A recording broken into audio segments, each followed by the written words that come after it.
प्रधानमन्त्री केपी ओलीजी के काठमाडौँ तपाईको वीरता हो, एमालेको निजी सम्पत्ति हो र जतिखेर मन लाग्छ त्यतिखेर कब्जा जमाउने र नियन्त्रण गर्ने के बोल्नु भएको त्यस्तो?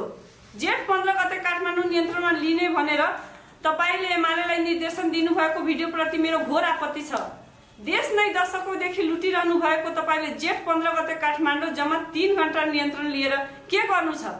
जनता जुधाएर रक्तमय फिल्म देखाउन लाग्नु भएको हो र तपाईले संविधान मान्नु पर्दैन, कानुन पालना गर्नु पर्दैन र जे मन लाग्यो त्यही बोल्ने र गर्ने छुट कसरी पाउनु भयो? देशको नेतृत्वमा बसेको मान्छेले यसरी मर्यादा भुल्न मिल्छ? अलिकति लाजको ख्याल राख्नुहोस्। देश चलाउने मान्छेले यसरी मुठभेड निम्त्याउने, बेरोजगार कार्यकर्ताहरूको परेड नै खेलाउन मन लागेको हो भने काठमाडौँको सडकमा होइन देशको बाँझो खेतबारीमा जोत्न लगाउनुहोस्। विकास निर्माणमा श्रमदान गर्न लगाउनुहोस्। जनता भिडाएर कस्तो मजा लिन खोज्नु भएको हो?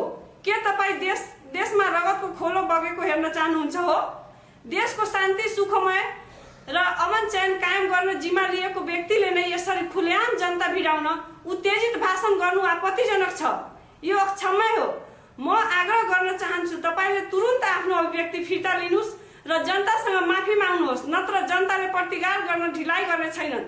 त्यसपछि कहाँ भाग्नुहुन्छ?